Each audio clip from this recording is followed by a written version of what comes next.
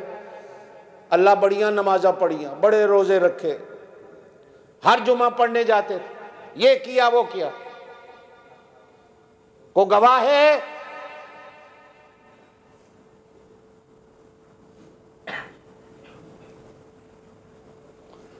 میرے آقا فرمائیں گے اللہ اپنی امت کا گواہ میں، کہو سبحان اللہ، اپنی امت کا گواہ، وہ تمہارے گواہ ہیں۔ ہاں،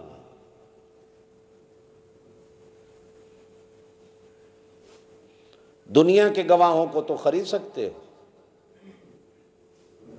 رشوت دے سکتے ہو، ان کو خوش کر سکتے ہو، راضی کر سکتے ہو، اللہ کے نبی کو کیا رشوت دو گے؟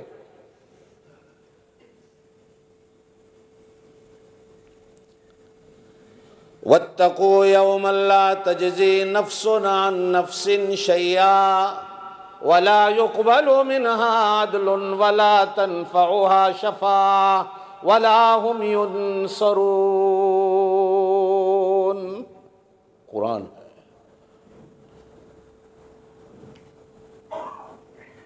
آپ فرماتے ہیں چاچا میرے کان میں پڑھتے ہیں،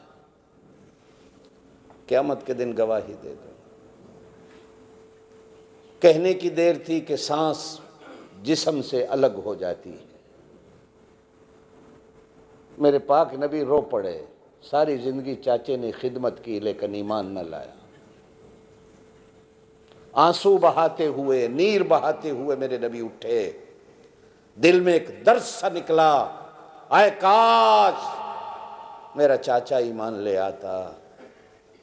اللہ نے کہا جبریل، جی رب جلیل، فرمایا جاؤ میرے نبی کو جا کر کہہ دو انک لا تہدی من احببت ولکن اللہ یہدی من یشاء۔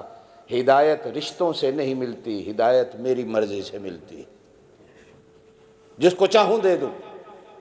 حدیث میں آتا ہے جب قرآن کی آیت اتری تو حضرت بلال کے کانوں میں جو آواز گئی تو حضرت بلال مسجد نبی میں اس طرح اڑ رہے تھے، پر ہلا ہلا کے جس طرح کو پرندہ اڑتا ہے۔ حضرت ابوبکر صدیق نے کہا بلال مسجد ہے کیا کر رہے ہو؟ کہا قرآن کی آیت نہیں سنی؟ کہا کون سی؟ کہا کہ اللہ نے کہا ہدایت میرے ہاتھ میں ہے، یہ رشتہ داریوں سے نہیں چلتی، میری مرضی سے چلتی ہے۔ میں تو اتنا خوش ہوں، دل کرتا ہے اڑتا رہوں۔ اگر رشتہ داریوں میں ہی بانٹی جاتی ہدایت تو پھر میرے جیسے کالے حبشے سے آنے والے کو ہدایت کون دیتا؟ ہر کوئی اپنوں میں بانٹتا، اس نے اپنے پاس رکھ کر ہی ہدایت کا خزانہ میرے جیسے بلال پر انعام کر دیا ہے کہ مجھے بھی اس نے ایمان دے دیا، ورنہ ہر کوئی اپنوں کو دیتا۔ ایمان میرے اللہ کی ذات سے نکلا ہوا ایک درخت ہے، شاید اس لیے اس نے اپنا نام مومن رکھا ہے۔ یہ ایمان کو چھوٹی سی چیز ہے۔ اللہ کہتے ہیں کہ یہ بوٹا میں نے خود اپنے ہاتھوں سے تمہارے دلوں کے اندر لگایا ہے۔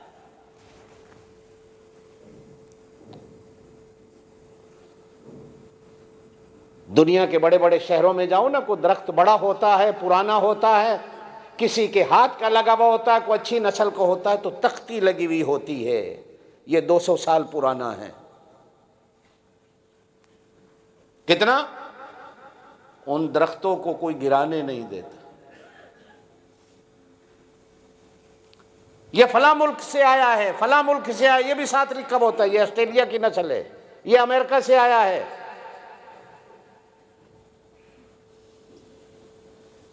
قرآن پاک میں اللہ نے تختی لگا دی ہے کہ تمہارے دلوں پر ایمان کا بوٹا میں نے اپنے ہاتھوں سے لگایا ہے، اور آج نہیں لگایا، کل نہیں لگایا، پرسوں نہیں لگایا۔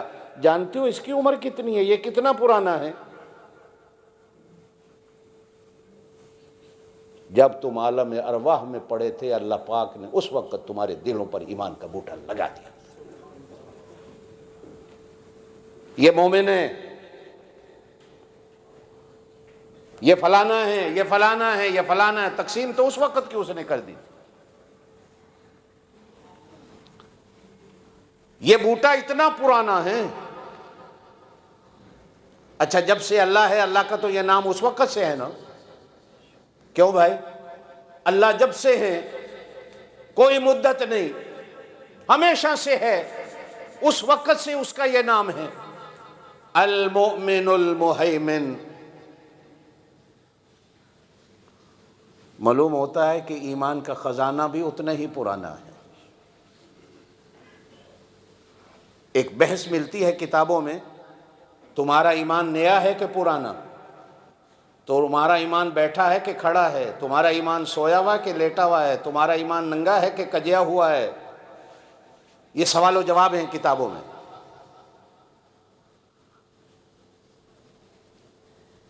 کہو تمہارا ایمان پرانا ہے، بولو یہ نیا نہیں،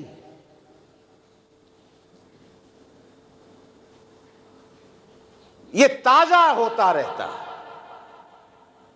اب یہ جو کچھ میں تمہیں بتا رہا ہوں، یہ تمہارا ایمان تھا، پانی مل رہا ہے اس کو، بوٹے کو، لیکن بوٹا پرانا ہے۔